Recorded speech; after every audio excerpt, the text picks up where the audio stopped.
일어나셔서 하나님의 말씀 함께 하도록 하겠습니다. 창세기 7장 말씀인데요.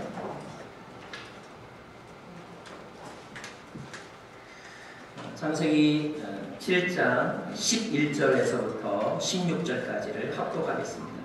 창세기 7장 11절에서부터 16절까지 합독합니다. 시작! 노아가 600세 되던 해의 둘째 달 17일 그날에 거대한 기품의 샘들이 한꺼번에 터지고 하늘의 창들이 열려 비가 40일 밤낮으로 땅에 쏟아졌습니다. 바로 그날 노아와 그의 아들들인 셈, 함, 야벳과 그의 아내와 세 며느리가 방주로 들어갔습니다. 그들과 그 모든 짐승들이 그 종류대로, 모든 가축들이 그 종류대로, 땅에 기어다니는 모든 것들이 그 종류대로, 모든 새들, 곧 날개 달린 모든 것들이 그 종류대로 들어갔습니다. 살아 숨쉬는 모든 육체들이 둘씩 노아에게 와서 방주로 들어갔습니다. 들어간 것들은 모든 육체의 암컷과 수컷이었습니다. 그것들이 하나님께서 그에게 명하신 대로 들어가자 여호와께서 그의 뒤에서 방주의 문을 닫으셨습니다. 앉으시면서 있는 하나님의 말씀입니다. 네.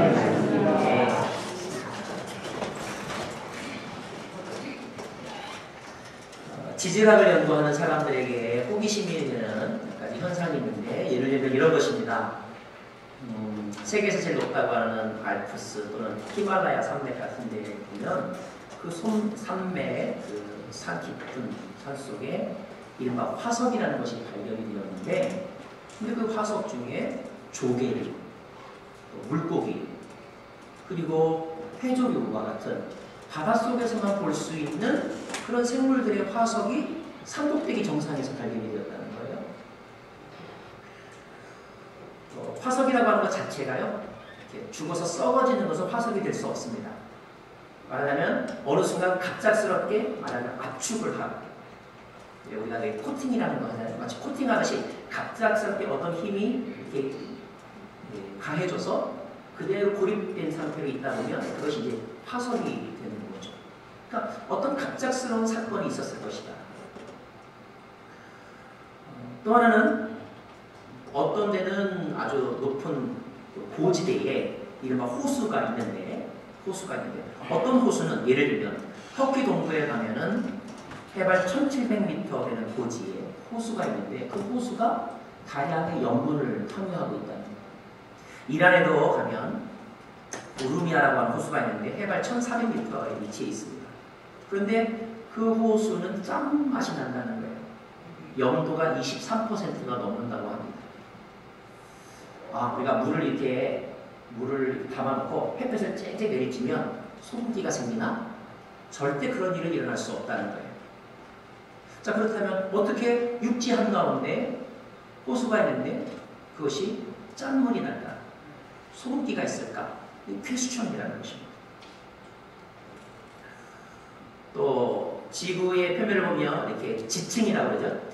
땅에 층이 있잖아요. 층이들이 이렇게 쌓이게 되는데, 근데 지구의 표면 중에 약 75% 이상이 되는 그 지층이 물에 의하여 만들어진 퇴적 지층이라는 것입니다. 이상하다. 어떻게 이런 일이 가능할까? 과학은 아니지만 이제 어느 나라마다 옛날 이야기가 있잖아요. 옛날 이야기가 있는데 공통적으로 어느 지역이나 보면 있는 옛날 이야기 중에 하나가 뭐냐면 홍수 이야기가 있다는 것입니다. 중국에도, 또 뉴질랜드에도, 호주의 원주민들에게도 홍수 전설이 있고요. 지금의 이라크 땅인 옛날 바벨론의 고대 서사시라고 할 수 있는 길가메시 서사시를 보면 거기에도 홍수 이야기가 나온다는 거예요. 아주 전 세계적으로 그런 이야기들이 퍼져 있다는 것입니다. 또 하나, 인간의 세계 속에 지금 이렇게 존재하고 있는 어떤 생태계나 아니면 인류의 역사를 이렇게 쭉 살펴보면 어느 특정한 어떤 순간을 기점으로 해서 그 일 이후에 급작스럽게 새로운 것이 시작이 되거나 변화된 흔적들이 너무 분명하게 많다는 것입니다. 그래서 왜 그럴까? 이런 것들에 대해 호기심을 가지고 연구하는 사람들은 어떤 결론을 내리냐면, 아하, 지구의 오랜 역사 가운데 어느 시점에서 어떤 급격한 대격변이 일어난 적이 있을 것이다. 그래서 바다였던 곳이 육지가 되고, 또 이렇게 서로 연결되어 있던 땅들이 서로 이렇게 대륙이 나누어지는 지각의 변동이 있었던 것 같다. 기후가 변한 것 같다. 지형이 달라진 것 같다. 생태계의 변화가 온 것 같다. 이런 결론을 내리게 됩니다. 그리고 이제 좀 더 깊숙하게 도대체 그것을 뭐라고 설명할 수 있느냐? 또 만약에 일어났다면 왜 그런 일이 일어났느냐? 이것을 이제 연구하고 또 논쟁하고 또 증명하는 그런 일들을 많이 하겠죠. 그런데 우리가 성경을 읽다 보면 너무 놀라운 사실 하나를 발견하게 돼요. 그것은 뭐냐면, 우리가 지금 노아 시대 이야기를 다루고 있는데, 노아 시대에 일어난 어떤 사건이 그 사람들의 궁금증을 설명해 주기에 너무나 정확하게 연결된다는 것입니다. 그게 바로 이제 노아 홍수의 이야기입니다.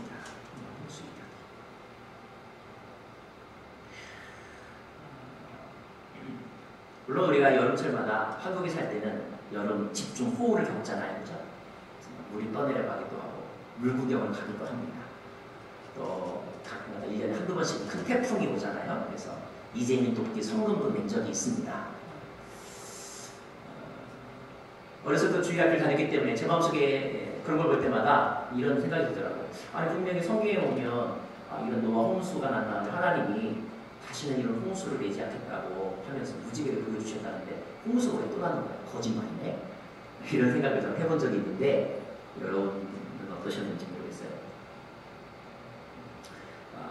자, 그런데 성경에 나오는 노아 시대의 홍수는 히브리 원어로 치면 단지 그냥 플로드 정도가 아닙니다. 성경에 노아 시대에 나타난 이 홍수는 특별히 어떤 용도로만 사용이 되었어요. 어떤 용도냐면 하나님께서 일으키신 어마어마한 심판이라는 의미로만 이 용어가 사용이 되었습니다. 그래서 오늘 이해를 돕기 위해서 구별한다면 우리 노아 홍수라고 말하지 말고 노아 시대 대격변 아니면 대홍수라고 대자를 붙이는 게 좋겠어요. 그러니까 요즘 시대에 일어나는 그 홍수와는 다른 차원의 것입니다. 뭐 우리가 추측할 수 있잖아. 이런 것처럼 그때도 그랬겠다라고 이렇게 연상할 수도 있지만 결코 동일하거나 비슷하다고 말할 수 없는 어마어마한 대홍수가 일어난 적이 있었는데 그 사건이 바로 노아 시대라고 성경은 말해주고 있다는 거예요. 더 놀라운 것은요. 그리고 더 우리가 중요하게 생각해야 되는 것은 그 홍수 사건이, 대홍수 사건이 단순한 자연 재앙이나 아니면 우연한 사건이 아니라고 성경은 해석하고 있다는 것입니다.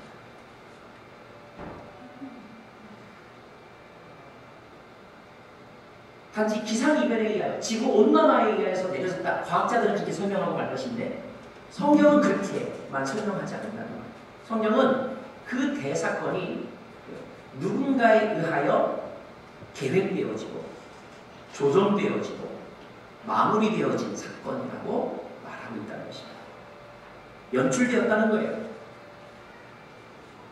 비단 이것은 대홍수만이 아니라 인류 역사에 대한 성경 기록자들의 일관된 고백입니다. 일관된 고백입니다. 신앙을 가진 사람은 결코 이 세상에서 일어나는 일이 우연이라고 말하지 않습니다.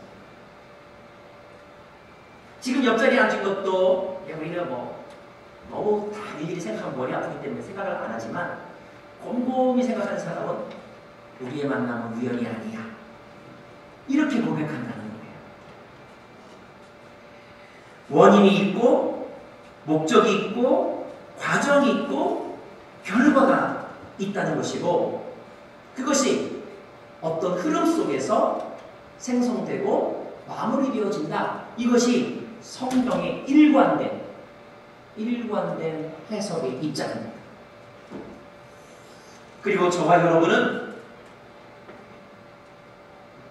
그 해석을 자기도 모르는 사이에 지금 믿고 오늘 이렇게 예배하고 있는 거예요. 그러면 도대체 누가 왜 그런 일을 저질렀을까 하는 거죠. 그 답도 성경이 말하고 있습니다. 대홍수 사건이 일어났다면 그 대홍수의 사건을 일으킨 장본인과 이유가 기록되어 있다는 것이에요. 6장 7절 말씀인데 자막을 통해서 같이 보도록 하겠습니다. 시작. 여호와께서 보이나요? 시작. 여호와께서 땅에 사람을 만든 것을 후회하시고 마음으로 아파하셨습니다. 7절. 여호와께서 말씀하셨습니다. 내가 창조한 사람을 땅 위에서 쓸어버릴 것이다. 사람으로부터 짐승과 기는 것들과 공중의 새들까지 다 그렇게 하겠다. 이는 내가 그들을 만든 것을 후회하기 때문이다. 그런 사건이 일어났는데 그 사건을 일으키신 분이 하나님이시고 그 사건은 어떤 의미가 있다는 거예요? 쉽게 말하면 심판의 의미가 있다는 거예요. 그래서 노아시대의 대홍수는 하나님께서 일으키신 심판이다. 이것이 성경의 답입니다. 이른바 모세오경을 모세가 기록했다고 우리가 알고 있죠. 그죠? 모세의 고백이에요. 놀라운 것은 이 고백을 예수님도 동일하게 하고 계시다는 거예요. 베드로도 동일하게 고백하고 있습니다. 베드로후서 2장 5절에 보면 하나님께서는 옛 세상을 용서하지 않으시고 경건치 않은 사람들의 세상을 홍수로 덮으셨습니다. 심판하셨습니다. 이것이 성경의 답입니다. 그 답을 믿는 사람이 있고 그 답을 안 받아들이는 사람이 있는데 저와 여러분은 받아들이는 사람이고 또 제가 소망하기는 받아들이시기를 원합니다. 자, 그러므로 옛날 어느 시대에 있었던 그 대격변은 과학자들이 고민하는 그 격변은 노아 시대의 큰 격변인데 그 격변은 단순한 자연 재앙이 아니라 하나님의 심판이다. 어떤 심판인가? 인간의 죄에 대한 하나님의 심판이다. 이것이 노아 홍수 이야기를 통하여서 우리가 마음속에 남겨야 될 결론입니다. 심판이다. 세상의 모든 것을 우연이라고 보는 사람은 의인이나 교인에 별로 그렇게 관심이 없습니다. 그냥 뭐 태어난 대로 살다가 하루하루 밥 벌어먹고 살다가 생존을 위해서 살다가 죽는 거지 뭐. 어차피 죽을 건데 뭐 일찍 죽으나 늦게 죽으나 별반 차이 없어. 이것이 목적이나 의미에 대해서 생각하지 않는 사람들의 인생의 해석의 방식이고요. 그런데 어떤 사람들은 내가 왜 꼭 이렇게만 살아야 하지? 나는 또 어디로 가는 거야? 죽고 나면 내 인생은 어떻게 되지? 이렇게 왜라고 하는 질문을 자기도 모르게 던지면서 그것 때문에 고민하고 씨름하고 그리고 연구하는 사람들이 있거든요.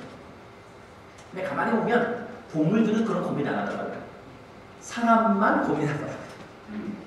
그러면 사람 중에서 그런 고민 안 하는 사람들은 그런 생각을 해보게 됩니다. 성경에 보면 하나님께서 인간들에게 영원을 사모하는 마음을 주셨다. 인간은 분명히 동물들과 다른 것 같아요. 우리는 의미를 생각하고 목적을 발견해야 마음이 평안해지는 존재이거든요. 그래서 여러분에게 이렇게 권면하고 싶어요. 아무 생각 없이 살지 마시고 고민하며 사시고 묵상하며 사시고 목적을 발견하면서 사시기를 바랍니다. 자, 그러면 성경은 이렇게 말하고 있는데 성경은 그 사건이 홍수 사건이고 그 홍수 사건은 하나님이 일으키신 것인데 그 의미는 이 세상에 대한 심판이다. 이렇게 말씀하고 있는데 그것을 또 이렇게 또 기록해 놓고 계시단 말이에요. 그러면 이 이야기를 통하여서 우리가 배워야 될 교훈이 무엇인가 하는 것입니다. 몇 가지를 좀 나누고 싶습니다. 첫째,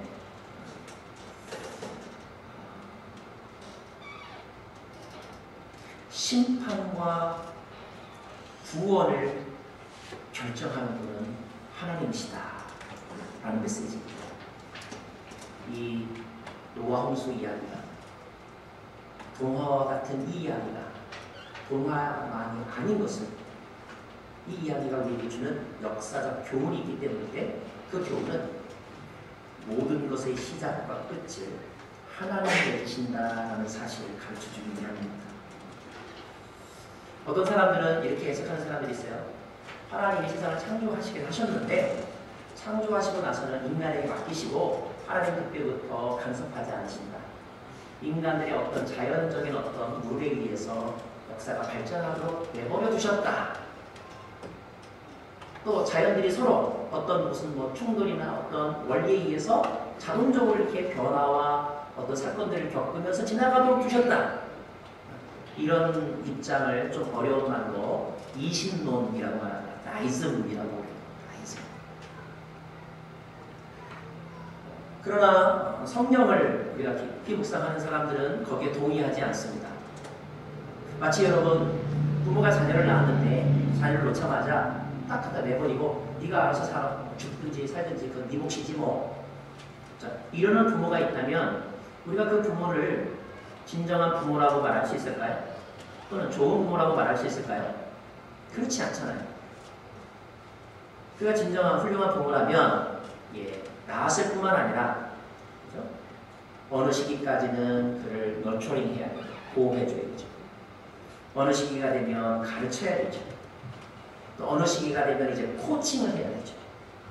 그리고 어느 시기가 되면 서로 동역을 하죠. 이런 관계를 계속해서 가는 부모가 좋은 부모이죠. 이 신호는 마치 뭐와 같으냐면 하나님 우리를 낳고 나서 네가 네 법대로 알아서 살아라고 팽겨줬다는 뜻이고, 성경의 해석은 아니야. 하나님은 이 세상을 창조하셨을 뿐만 아니라 그 시기에 따라서 먹이시고 돌보시고 가르치시고, 어떤 때는 친구처럼 어떤 때는 동업자처럼 계속하여 관계를 이어가는 분이셔.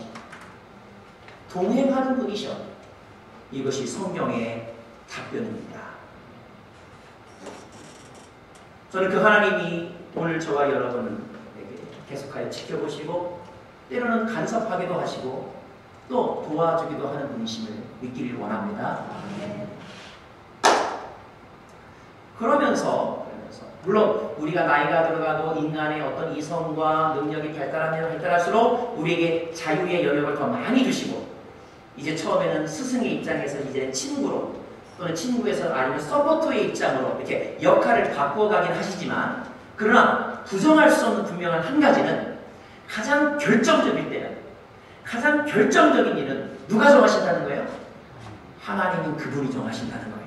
예를 들면 태어나는 일, 예를 들면 죽는 일, 이런 일들은 하나님이 정하신다는 것입니다. 그 원리의 역사적인 사건이 바로 홍수 사건이라는 거예요.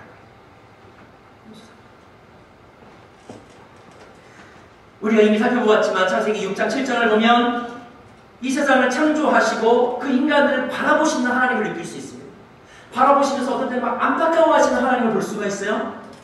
그리고 어쩔 수 없이 회초리를 드시는 하나님의 모습도 보이게 됩니다. 회초를 드시지만 그러나 동시에 구원의 계획을 또 세우시는 하나님의 고민도 우리가 발견할 수가 있어요. 그 고민 끝에 방주라고 하는 설계도를 직접 가르쳐 주시는 하나님의 모습도 우리가 보게 됩니다. 무엇을 말합니까? 아하, 하나님은 늘 우리와 함께 하시는 분입니다. 함께 하는 것입니다. 여러분, 이 노아홍수에게도 이 의미 있는 표현이 나오는데요. 16절 말씀을 같이 보겠습니다. 16절. 읽습니다. 16절. 16절. 7장 16절. 네. 자, 제가 읽어드릴게요. 들어간 것들은 모든 육체의 암컷과 수컷들이었습니다. 그것들이, 시작! 그것들이 하나님께서 이게 명하신 곳에 들어가자 여호와께서 그의 뒤에서 방주의 문을 닫으셨습니다. 자, 노아 방주 이야기는 다 하실 테니까 제가 부연설명 자세하게 안 하겠습니다. 자, 방주의 문이 닫혔다는 거예요. 닫혔다는 것은 들어간 사람에게는 휴 살았다, 안도의 한숨을 쉬게 하는 사건이고, 들어가지 못한 사람에게는 와 이제 더 이상 기회가 없구나 이런 의미인데, 근데 그 문을 누가 닫았다는 거예요? 하나님이 닫으셨다는 거예요. 하나님이 닫으셨다는 것입니다. 예, 심판은 누가 하십니까? 하나님이 하십니다. 사람에게는 사람을 심판할 권리를 주시지 않으셨어요. 그래서 로마서를 보면 누가 정죄하여, 서로에 대해서도 심판하지 말라고, 비판하지 말라고, 정죄하지 말라고 했어요. 시작을 하고 결론을 맺으시는 분은 하나님만 하실 수 있다고 성경은 말하고 있습니다. 그리고 반드시 하신다는 거예요. 노아 홍수의 이야기가 우리에게 주는 메시지는 하나님이 반드시 심판하십니다. 히브리서 9장 7절 말씀에도 사람이 죽는 것은 정한 이치요, 사람은 다 죽는다는 거예요. 누구나가. 그 후에는 무엇이 있으리니? 심판이 있으리니. 누가 심판하신다는 거예요? 하나님. 그러므로 노아 이야기를 통하여서, 이 홍수 이야기를 통하여서 저와 여러분이 아셔야 될 것은 이 사건은 심판인데, 이 심판은 하나님이 직접 계획하신 것입니다. 그 심판을 피할 수 있는 사람은 없고, 그 심판을 가로챌 수 있는 사람은 없다. 사람은 누구나 다 독립을 꿈꾸는 존재입니다. 그래서 부모로부터의 독립, 경영의 독립, 아무리 어려워도 내 비즈니스 내가 하고 싶은 마음이 있는 것처럼, 국가의 독립, 그래서 독립운동, 독립투쟁을 하잖아요. 예, 하나님도 우리에게 독립을 주십니다. 자유를 주셔요. 그러나 관계에 있어서는 하나님은 늘 우리와 함께 가기를 원하십니다. 하나님 결코 독재자가 아니십니다. 하나님 우리가 친구가 되기를 원하시고 동역자가 되기를 원하시는 분이십니다. 사랑하는 여러분, 독재자에 대한 상처가 있는 사람은 하나님으로부터의 독립을 갈망합니다. 왜냐하면 하나님이 독재자처럼 여겨지기 때문에. 그러나 하나님을 은혜로 만난 사람은요, 하나님과 평생 동행하는 것이 결코 부담스럽지 않습니다. 하나님의 간섭이 싫지 않아요. 오히려 고마운 거예요. 저는 여러분에게 하나님의 간섭하심이 독재로 느껴지지 않냐고 사랑으로 느껴지기를 바랍니다. 굉장히 중요한 인생의 태도이고 해석인 것 같아요. 자, 또 한 가지, 첫 번째 메시지는 이것은 하나님이 하셨다는 것이고, 두 번째, 이 심판은 온 세상에 일어났다는 거예요. 어떤 사람들은 여기서 홍수를 여름의 집중호우와 같은 또는 태풍과 같은 것 정도로 해석하는 분이 있어요. 또 노아가 세상이 다 잠겼다라고 했을 때 이 세상은 그냥 노아가 살던 노아의 세상이라고 이렇게 해석하는 사람들도 있습니다. 그러나 여러분, 만약에 이것이 노아가 살던 충청도 지방에서 일어난 물난리 정도라고 한다면 굳이 방주를 만들라고 하지 않으실 것 같아요. 그냥 야, 너 충청도에 살지 말고 경기도로 저기 가 있어, 이러셨으면 될 거예요. 그렇죠? 또 만약에 어떠한 지역에서 일어난 사건이라고 한다면 미처 방주에 들어가지 못한 사람들도 뗏목을 타거나 높은 산에 올라가거나 하면은 살아남을 수 있었을 것 같아요. 그런데 오늘 성경 말씀 보면 이때 내린 홍수는 그 정도가 아니라는 거예요. 11절과 12절 말씀을 제가 여러분에게 읽어드립니다. 노아가 600세 되던 해 둘째 달 17일 그날에 거대한 기품의 샘들이 한꺼번에 터지고 하늘의 창들이 열리고 비가 40일 밤낮으로 땅에 쏟아졌습니다. 여기 기품의 샘들이 터졌다, 하늘의 창들이 열렸다, 이런 말이 나오는데 시적인 표현이기도 하지만, 그러나 이것은 단지 하늘에서만 내린 폭우가 아니라 지진 등이 일어나서 이미 있었던 바다가 갈라지고 그 바닷물이 지진의 충동으로 말미암아 쓰나미 현상이 일어나서 그 쓰나미로 인하여 육지가 뒤덮였다, 이런 것을 의미합니다. 포함합니다. 지각 변동이 일어났다, 이런 뜻이에요. 17절부터의 말씀을 보면 홍수가 40일 동안 땅 위에 계속됐습니다. 물이 불어나자 방주가 들려 올라가 땅 위로 떠올랐습니다. 물이 더욱 불어나 온 땅 위에 넘쳐 방주가 물 위로 떠다녔는데 19절 말씀 같이 읽을까요? 시작. 물이 땅 위에 크게 불어나서 하늘 아래 높은 산들이 다 뒤덮였으며 물이 위로 15규빗턱으로 올라갔다.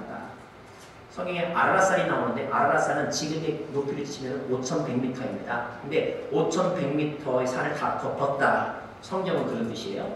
그리고 그 산보다 15규빗, 15규빗이면 7m인데 7m 더 높았다. 근데 이렇게 굉장히 구체적으로 숫자를 제시하면서 설명하고 있어요. 참고로 여러분 2004년도에 인도에 쓰나미가 일어났을 때 얼마가 죽었는지 아세요? 23만 명이 죽었습니다. 2011년에 일본에 쓰나미가 났을 때 18,400명이 죽음당했습니다. 2013년에 필리핀의 하이에인이라고 하는 하늘로부터 내리는 순수한 비, 쓰나미 말고 비 피해로만 8천여 명이 죽었습니다. 그런데 노아 시대에 있던 일은 쓰나미와 폭우와 태풍과 격변이 함께 일어났다는 것입니다.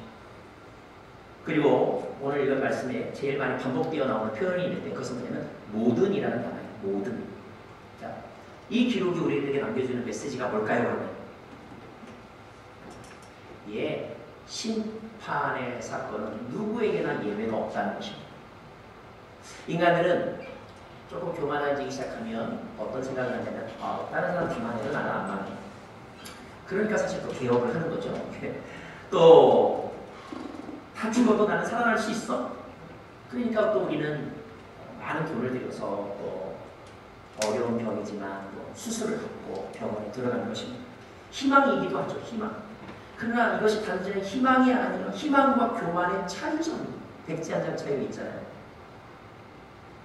물론 인간의 노력의 여하에 따라서 다 망해도 우리 가게는 대박을 터뜨릴 수 있습니다. 그러나 오늘 이 홍수 이야기가 우리에게 가르쳐주는 것은 하나님이 열면 닫을 자가 없고 하나님이 닫으면 열 자가 없다는 메시지예요. 하나님 앞에서는 안 통한다는 것입니다. 하나님 앞에서는 안 통한다는 거예요. 헤엄을 잘 치는 사람은 강물을 넘어갈 수 있죠. 그러나 태평양을 헤엄쳐가는 사람은 없잖아요. 하나님 앞에서는 하나님이 정말로 정하시면 피할 수가 없다는 이 메시지입니다.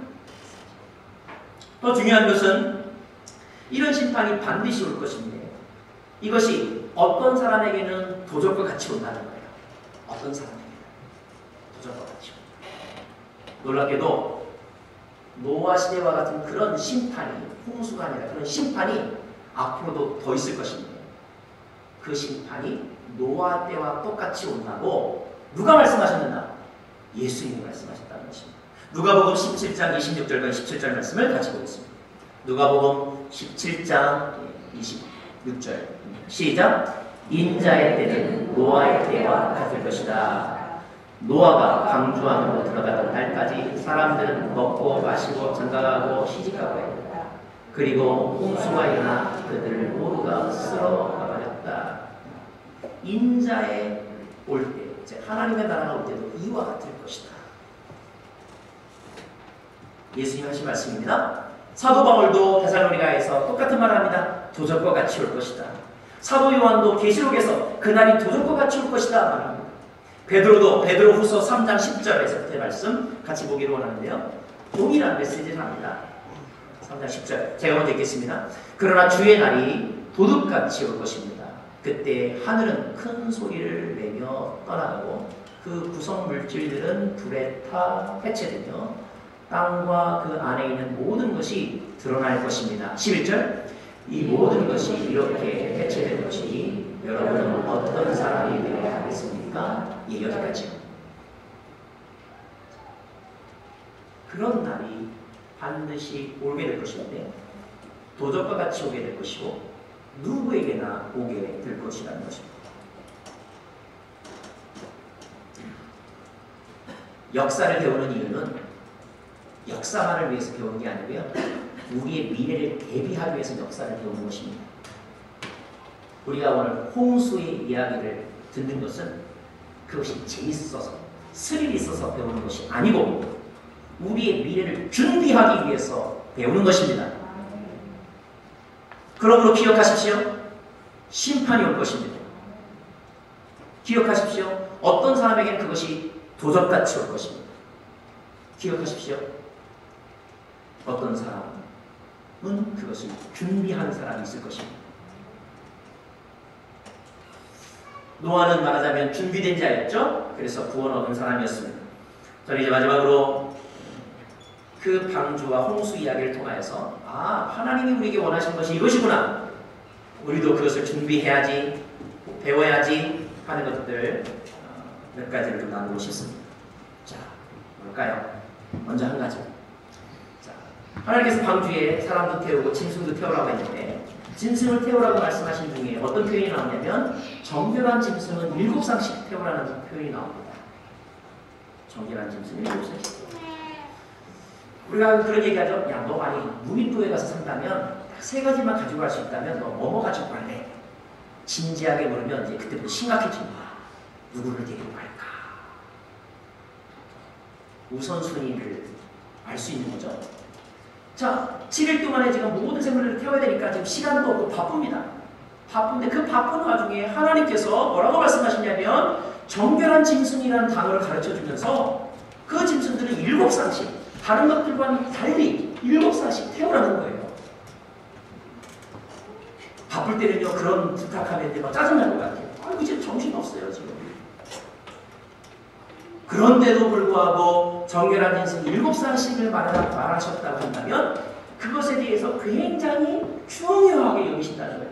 우리는 지금 바쁘고 힘들고 그게 뭐 대단할까 하는데 하나님에게는 매우 중요한 것, 이것이 바로 정결한 짐승입니다.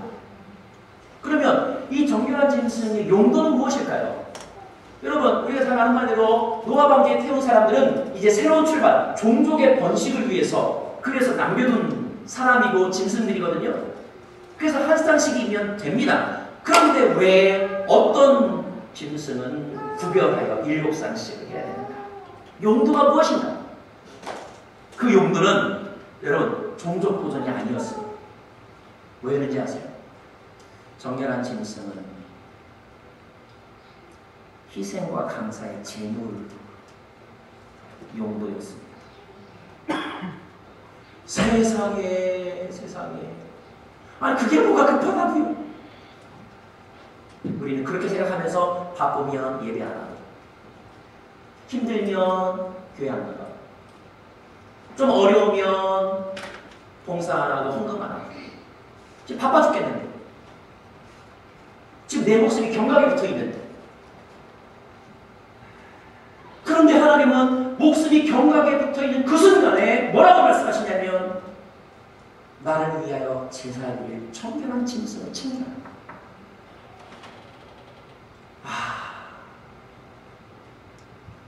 하나님이 진짜 중요하게 여기는 것은 예배이거든요.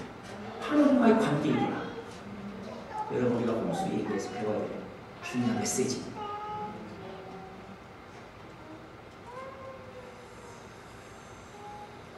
사랑하는 여러분, 예배를 중요하게 여기시기 바랍니다. 말로만이 아니라 예배 드리는 여러분의 시간, 예배 드리는 여러분의 에너지, 여러분의 예배 드리는 마음가짐, 몸가짐, 그 중요성을 나타내시기 바랍니다. 예배 시간에 딴 생각하지 말고 예배를 방해하지 않기 바랍니다. 예배를 우습게 여기지 않기 바랍니다. 또 한 가지, 노아가 그 배 안에 얼마나 있었는지 아세요 여러분? 40일 동안 비 왔습니다. 물이 빠질 때까지 150일 걸렸습니다. 그 다음에도 150일. 그래서 토탈 노아가 방주 안에서 머문 시간이 1년이 넘습니다. 1년이 넘는 기간을 방주 안에 있습니다.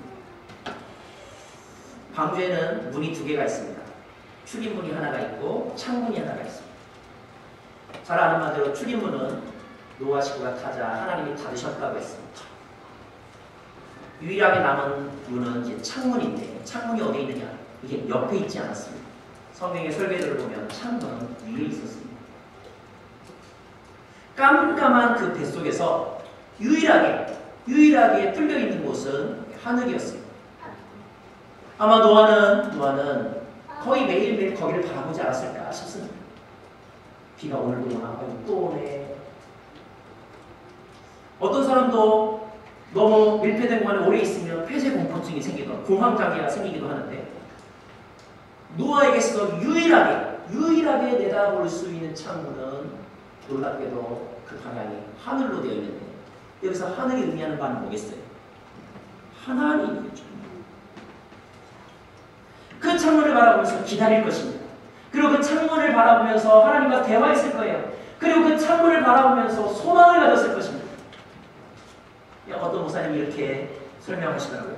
노아의 방주에는 세상을 바라보는 창문이 없었고 오직 하늘로만 창이 뚫려 있었는데, 그 방주 속에서 노아와 그의 가족이 1년 넘게 버틸 수 있었던 힘은 바로 하늘에 뚫려 있는 창으로 하나님과 눈을 맞추는 훈련을 하며 그 눈 맞춤 속에서 하나님이 주시는 소망을 발견했기 때문이었다.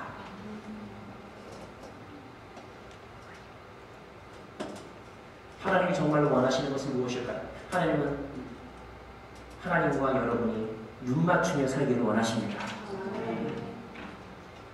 낙심하여 힘들 때에도 하나님 바라보기를 원하십니다. 그래서 다윗은 말하기를 내 영혼아 어찌하여 낙심한다. 너는 하나님을 바라라. 자신의 영혼을 향하여 선포했던 것입니다. 우리의 눈은 세상을 향하여 열려 있습니다. 우리의 눈은 인터넷을 향하여 열려 있습니다.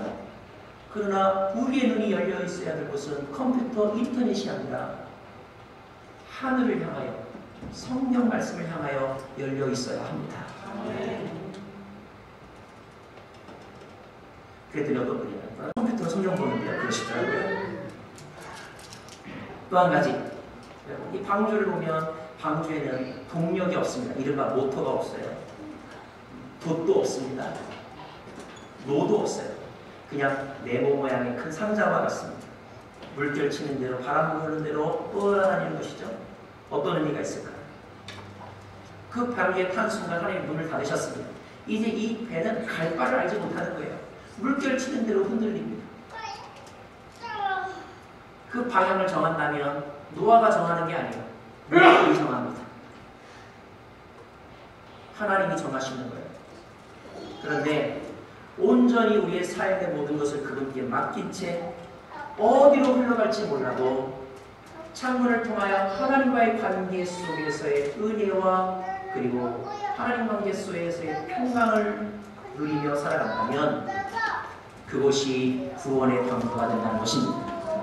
초막이나 궁궐이나 주 예수 모신 곳이 그 어디나 하늘나라라고 하는 찬양처럼 우리가 한국에 살 수도 있고 미국에 살 수도 있고 떨어져 살 수도 있고 함께 모여서 살 수도 있지만 우리가 어디에서 사느냐보다 더 중요한 것은 그곳에서 우리가 하나님과의 관계의 끈을 계속 놓지 않고 사는 이것이 더 중요하다는 것을 보여주는 이야기가 홍수 사건입니다. 또 하나, 방주가 저는 교훈이 있어요. 선박공학자들이 연구했답니다. 1992년에 한국해양연구원 해양시스템안전연구소에서 이 방주 설계도대로의 배를 개연해서 실험을 했더니 43m가 넘는 파도가 몰려와도 전복되지 않는 구조를 가지고 있다는 거예요.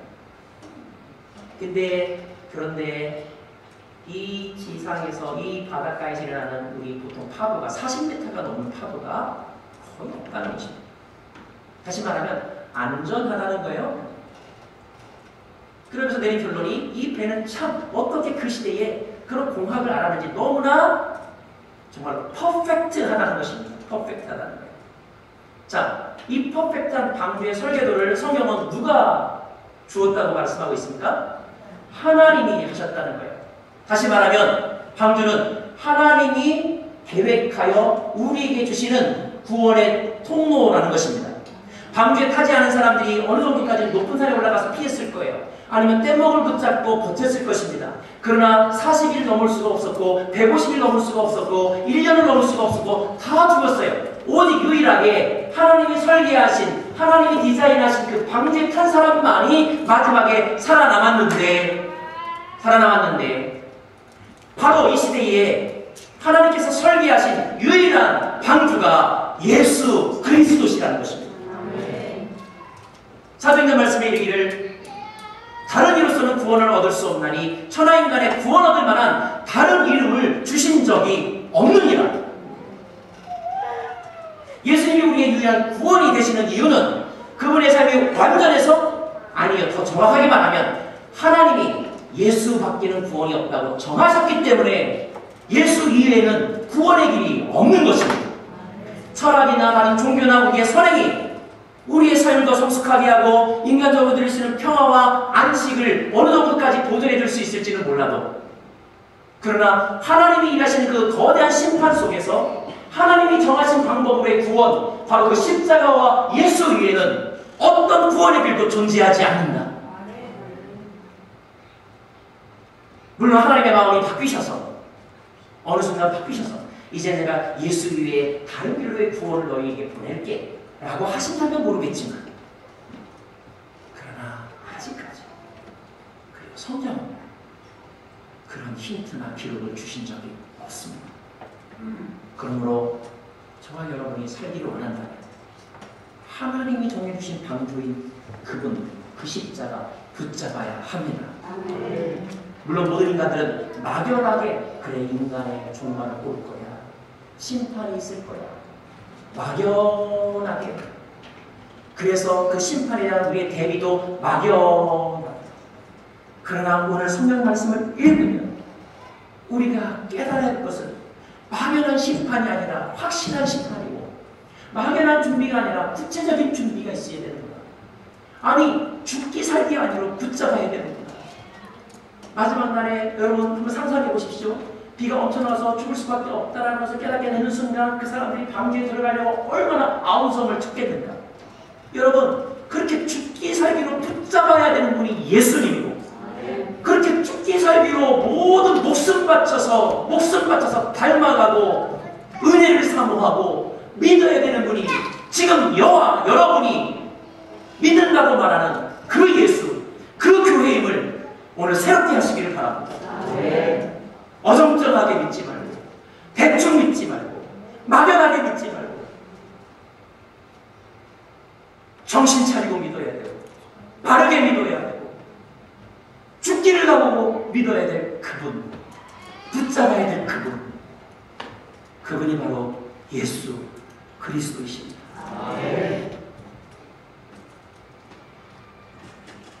어떤 분이 지난주 설교를 듣고 나서 그러시더라고요. 아유, 저도 이 세상이 그냥 싹 청소가 돼야 된다고 생각합니다.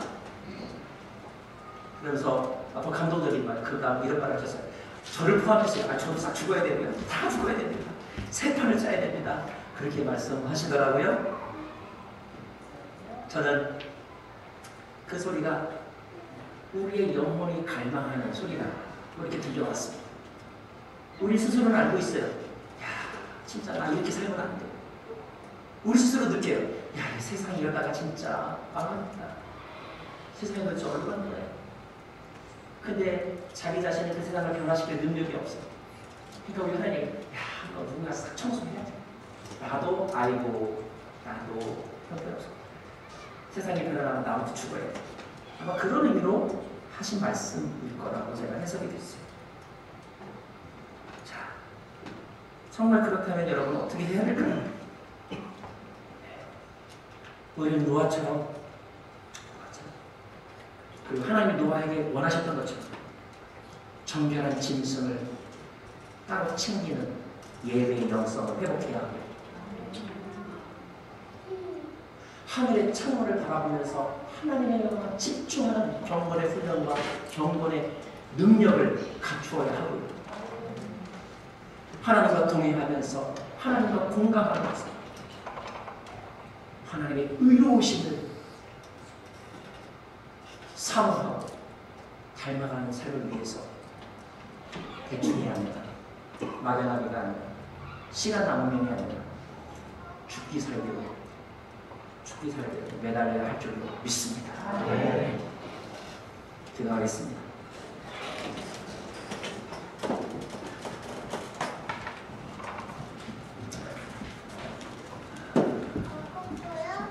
이 시간에 기도할 때에 하나님,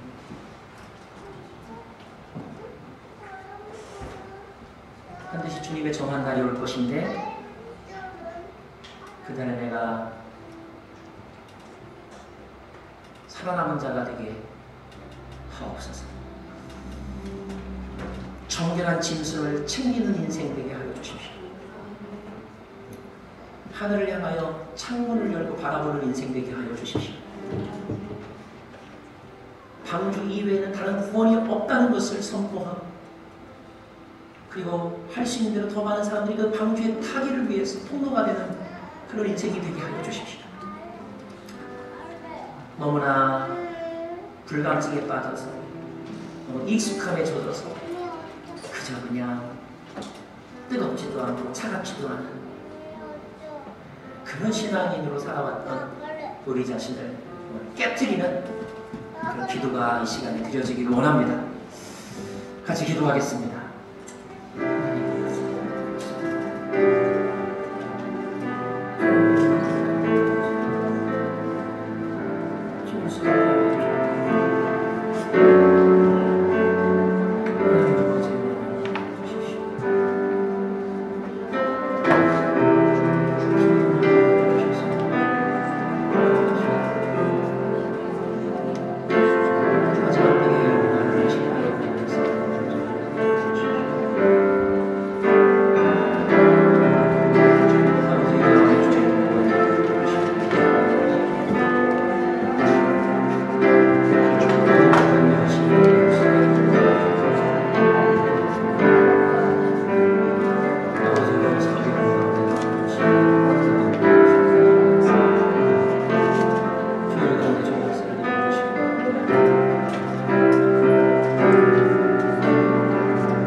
모든 사람에게 임할 그 마지막 때, 피할 수 없는 그 마지막 때에 우리가 심판의 부활이 아니라 생명의 부활로 살아나기를 간절히 원합니다. 이것은 단지 선택이 아니라 정말로 우리가 갈망하며 애통해하며 목숨 걸고 붙잡아야 될 유일한 기회임을 잊어버리지 않게 하여 주시고, 그 십자가 붙잡고 그 십자가 전하면서 살아가는 저희들 되게 하여 주옵소서. 예수님 이름으로 기도합니다. 예.